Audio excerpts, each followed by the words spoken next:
guys, welcome back to my channel. I'm Paige and today I'm going to be doing the teacher tag.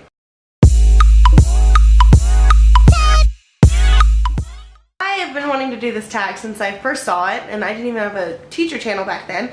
But I first saw it, it was created by Genuine Teaching. I'll leave a link to her video in the description box, and let's just get started. Question number 1, how long have you been teaching and what grades have you taught? So I am actually a first year teacher, so that's really easy. So this is my first year and I teach 5th grade ELA and I absolutely love it. Since I don't have a long answer for this question, I will add something. What grades would I like to teach in the future? So right now I teach 5th grade, which I absolutely love, but I definitely see myself going up in the future. I would love to teach 6th, maybe even middle school, like 7th or 8th grade. I would love that. Reading, English, ELA, obviously. But yes, I definitely see myself going up in the grades and not down. Because I'm just kind of, it's just my style, like my teaching style. I do well with the older kids. Number 2 is what grade do you teach? So I already said that. I teach 5th grade. The next question, where do you teach? So I teach in Kansas City, Kansas. So there's a Kansas City, Missouri and a Kansas City, Kansas. I teach in KCK. I love it. It's a Title I school.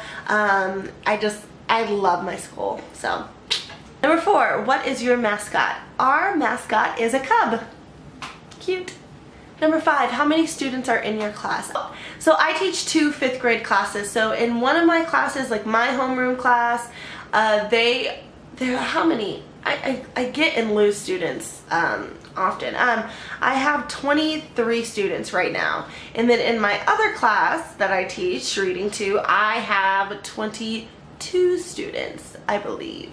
So yes, it kind of fluctuates in between that 22 to 24 range. I don't think it will ever really go above 24, knock on wood, but that's kind of what all the 5th grade classes are like at my school. Number 6, what is your ideal class size? My ideal class size is probably 24. I think that's a really good number. It's great for grouping. I do a lot of collaborative work in my classroom, so I think 24 is kind of the perfect number. You could have 4 groups of 6, or you could have 6 groups of 4. I like the way that works out. My classes are like at weird numbers right now, like 23 and 22, and it just messes up my groupings. So 24 is definitely would be like perfect. Number 7 is, what is your favorite drink from Starbucks? And guys, I guess I'm not a real teacher because I don't like coffee.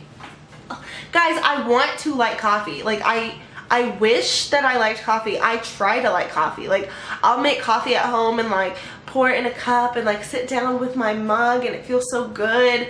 I hate it. I don't like it. I mean, I will go to Starbucks and get a drink. I mean, I like the caramel macchiatos or like a frappuccino, but honestly guys, I'd rather drink Diet Coke. I drink Diet Coke like it's water. It's probably not the healthiest thing for me to do, but it's my coffee. So like at the beginning of the week, I lug in like a case of Diet Coke and I just keep it in my room and I just sip on Diet Coke all day like some people do coffee. So I mean, I love Diet Coke. Like I would rather have that over anything. Number 8 is, what is your favorite online resource? Oh my goodness, I have so many because my school is really like, we are really tech savvy at my school. I feel like we have one-to-one iPads, which is amazing.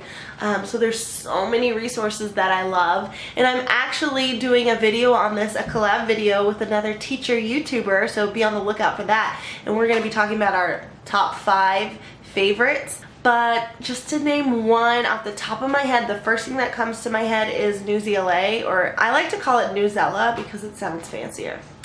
But I love Newsela. It's a great way to incorporate social studies into your classroom and like current events. And what's amazing, it is leveled by Lexile, y'all. Yes, Lexile. So you could have a kid who's just like whoo with reading, and then you could have a kid who's struggling with reading and they can get the same content and they just push their Lexile, and it's wonderful for differentiation, folks. It's great. I love me some Newsela. See how fancy that sounds when you say Newsella? Newsella. Just like, it sounds like Coachella. I'm in class, I was like, all right, kids, get out your iPads and go to Newsella. And they were like, Miss Fake Mom, do you mean Newsella? I'm like, no, I mean Newsella. Number 9, describe your perfect classroom. Huh.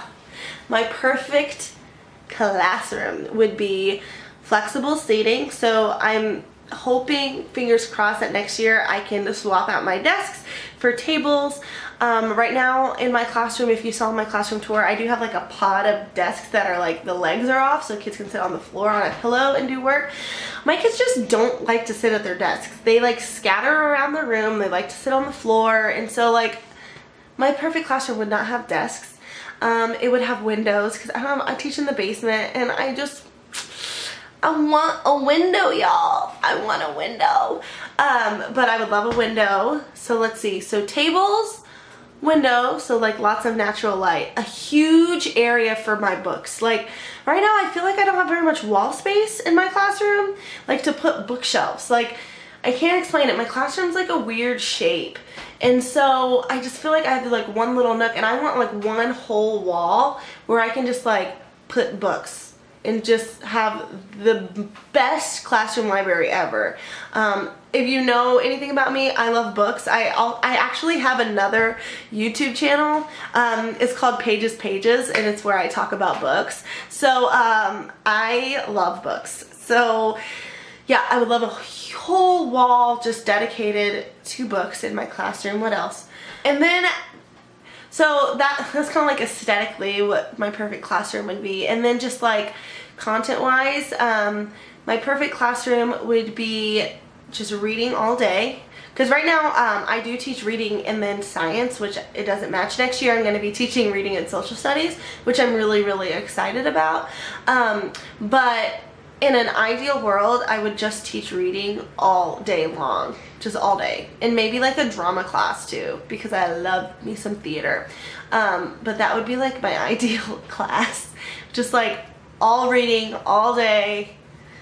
I don't want to deal with any of the other subjects. I just want to teach reading.